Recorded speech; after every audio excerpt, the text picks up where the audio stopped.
Hello, welcome back to my channel. This is Midnight Paradise ASMR.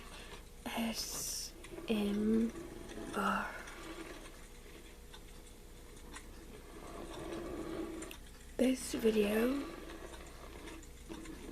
we will be covering Chapter 2 of Pride and Prejudice. I will be doing each chapter as an individual video, so they will not be too long, and so this will be a little mini series. If you have not yet watched the previous video, then you can always pause this one and go back to that one. Or if order doesn't matter to you, then watch it out of order. Or if you have already watched the first video, continue with this one. It doesn't matter the order, really. It's all gonna still be here at any given moment at your pleasure. With that being said, let's continue. Chapter 2. Mr. Bennet was among the earliest of those who waited on Mr. Bingley. He had always intended to visit him, though to the last always assuring his wife that he should not go until the evening after the visit was paid. She had no knowledge of it. It was then disclosed in the following manner. Observing his second daughter employed in trimming a hat, he suddenly addressed her with, "I hope Mr. Bingley will like it, Lizzie. We are not in a way to know what Mr. Bingley likes," said her mother resentfully, "since we are not to visit." "But you forget, Mamma," said Elizabeth, "that we shall meet him at the assemblies, and that Mrs. Long has promised to introduce him." "I do not believe Mrs. Long will do any such thing. She has 2 nieces of her own. She is a selfish, hypocritical woman, and I have no opinion of her." "No more have I," said Mr. Bennet, "and I am glad to find that you do not depend on her serving you." Mrs. Bennet deigned not to make any reply, but, unable to contain herself, began scolding one of her daughters. "Don't keep coughing so, Kitty, for heaven's sake. Have a little compassion on my nerves. You tear them to pieces." "Kitty has no discretion in her coughs," said her father. "She times them ill." "I do not cough for my own amusement," replied Kitty fretfully. "When is your next ball to be, Lizzie?" "Tomorrow fortnight." "Aye, so it is," cried her mother, "and Mrs. Long does not come back till the day before, so it will be impossible for her to introduce him, for she will not know him herself. Then, my dear, you may have the advantage of your friend and introduce Mr. Bingley to her. Impossible, Mr. Bennet. Impossible. When I am not acquainted with him myself, how can you be so teasing? I honour your circumspection.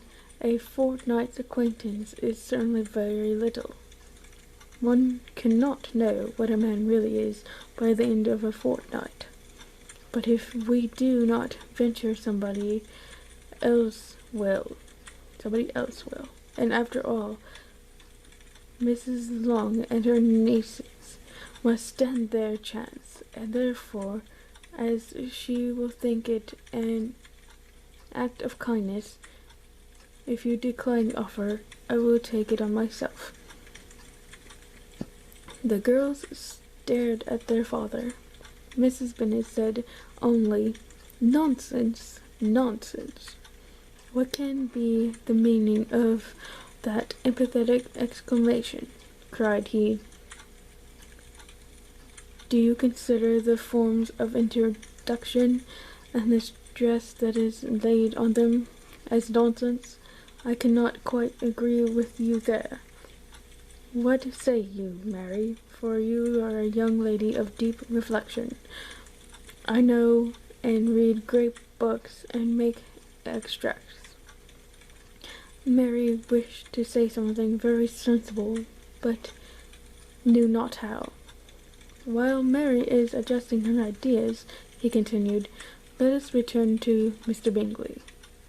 I am sick of Mr. Bingley, cried his wife. I'm so sorry to hear that. But why did not you tell me so before? If I had known as much as this morning, I certainly would not have called on him. It is very unlucky, but as I have actually paid the visit, we cannot escape the acquaintance now. The astonishment of the ladies was just what he wished, that of Mrs. Bennet perhaps surpassing the rest, though when the first tumult of joy was over, she began to declare that it was what she had expected all the while. How good it was in you, my dear Mr. Bennet. I knew I should persuade you at last. I was sure you loved your girls too well to neglect such an acquaintance. Well, how pleased I am, and it is such a good joke, too, that you should have gone this morning and never said a word about it till now. Now, Kitty, you may cough as much as you choose, said Mr. Bennet, and as he spoke, he left the room, fatigued with the raptures of his wife.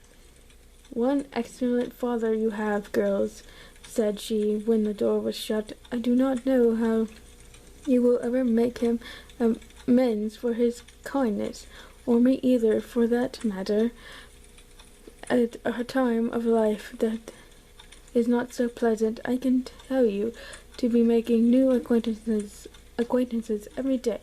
But for your sakes, we would do anything. Lydia, my love, though you are the youngest, I dare say Mr. Bingley will dance with you at the next ball. Oh, said Lydia stoutly, I am not afraid, for though I am the youngest, I am the tallest. The rest of the evening was spent in the conjecturing how soon he would return Mr. Bennet's visit, and determining when they should ask him to dinner. Thus ends chapter 2.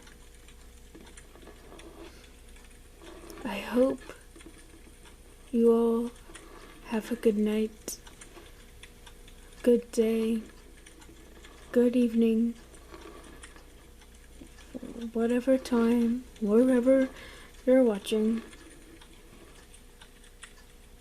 I hope you have found enjoyment in this video.